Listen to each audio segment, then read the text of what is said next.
这是一个被困在火海中的男孩。当消防员到镇冒着危险找到他时，男孩正蜷缩在冰箱里，满脸的惊恐和抗拒。无论到镇如何劝说，男孩就是躲在里面不出来。但仓库随时会发生塌方，如果再不离开，他们只有死路一条。到镇给男孩穿上鞋子，往回寻找出口。外面火焰无处不在，令人心生绝望。到镇怕他承受不住炙热，立即脱下自己的防护服穿在男孩身上。他抱着男孩冲进燃烧的烈火中，现场黑烟弥漫。到镇被熏得睁不开眼睛，只能凭着感觉一路寻找，终于看到可以逃生的窗户，迅速拿出对讲机，让外面的同事来到窗户下面接应。经过勘察，挑选出最矮的一扇，拿出救生锤，用力将玻璃敲碎，再将安全绳系在男孩腰间，最后举起男孩把他放出窗外，自己则在里面拔紧绳索。好在最后男孩安全落地。此时到镇望向身后，居然又看到了每次火灾发生时出现的星形火焰。难道这次的事故也是有人蓄意制造的？带着疑问到镇继续往里走，他想一探究竟，不料看来所有的行动和时间都被凶手经过仔细掐算过。这时仓库外面出现一辆黑色轿车，坐在里面的男人正是江道和。他透过后视镜淡定地注视爆炸的厂房。一旁的电话响了，他拿着电话对里面说：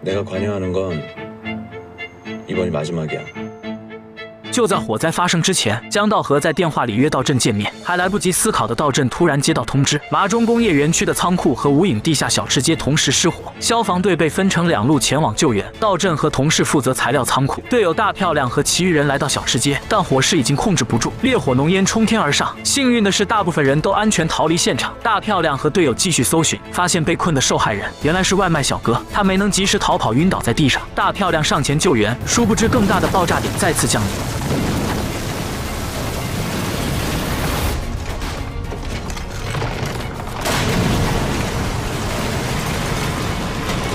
大漂亮和外卖小哥被压在废墟当中，对讲机失灵了，不能和外界取得联系。但外卖小哥的腿爆炸时受伤，此刻正在大出血，如果不能尽快得到治疗，小哥一定会没命。他四处寻找，发现一根筷子，打算用灼烧的方法进行止血，虽然过程会很疼，但最起码可以暂时保命。小哥被大漂亮的举动吓坏了，说什么也不肯让他治疗。经过反复劝说，小哥还是勉强妥协了。与此同时，外面的救援队也开始了行动，他们进入塌方的洞口，利用声音探测器寻找生命体征的存在。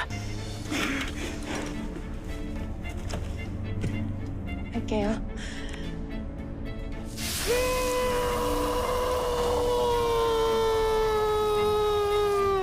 刚好治疗的外卖小哥因为疼痛发出哀嚎，声音被探测器监测到发出滴滴的声音，这让消防员们很高兴。可是怎么进入到最里面实施救援又成了问题。就在外面的消防员拼命想办法时，被困在里面的2人又出现意外。原来经过治疗，大漂亮发现小哥的伤员比他预测的要严重的多，骨折的地方连接着血管，现在必须要做骨骼牵引，把骨折的地方接好。就在他寻找用来做接骨的工具时，意外再次发生，管道上绑着的胶带突然断开，液化石油气直接泄露出来。外面救援的消防员也发现这个情况，他们使用的气体探测器发出红色警告，监测出液化石油气泄漏。液化石油气比空气重，一旦外泄就会往下沉。如果想继续往里进行救援，破坏混凝土的过程会产生火花，可能会再次引起爆炸。眼下只能等排烟机尽快送到，但由于路上拥堵，最快也要20分钟才能送到。救援队长为了更多人的安全，只好暂停行动。但里面的救援小队不愿放弃被困的战友，就当大家不知如何是好时，里面的外卖小哥因为没有麻药，接骨手术带来的巨大疼痛直接让他晕倒了。如果现在陷入昏迷，可能再也醒不过来了。大漂亮深知这其中的危险，看了眼气压计上的数字，这里只有98的气压，根本不够2个人同时呼吸。照这么下去，仅存的空气坚持不到5分钟。想到刚刚听外卖小哥说他还有一个女儿，而自己只是一个孤儿，无牵无挂，他快速做出行动，将自己身上的氧气面罩套在外卖小哥头上。随后一股强烈的睡意袭来，大漂亮也陷入了昏迷。时间1分1秒的过去，永警官也到达了现场。面对几次3番都帮助过自己的大漂亮，永警官不顾劝阻，想要独自进去救援。消防队的领导也明白不能再继续坐以待毙，他不经意间看到永警官身上背的钢瓶，突然想起只要用高压喷洒气体就可以推挤掉液化石油气。假如大家一起用很多的钢瓶喷洒空气，那就可以降低液化石油气的浓度。大家仿佛又看到了希望，每个人都拿出车里的钢瓶，大面积进行喷洒。等到用仪器检测时，浓度真的降低了。接下来就是进行对障碍物的切割。操作完毕之后，又抬来担架。消防队领导也决定亲自上阵，带领队员一起进去救援。没想到新的情情况又出现了。他们发现进入到里面的路被水泥挡住了，人进不去，只能通过透视镜探测里面的情况，来回的进行探测。终于发现被困的大漂亮和外卖小哥的身影。既然可以确定到具体位置，大家只需要共同破开水泥障碍就能救出人。终于通道被成功打开，他们看到地上早已陷入昏迷的大漂亮和外卖小哥。因为有氧气瓶的支撑，小哥只是短暂的昏迷，但队友却震惊的发现，此时的大漂亮已经没有呼吸了。领导连忙给他戴上氧气面罩，众人合力将两人抬了出去。大漂亮被紧急送往医院抢救。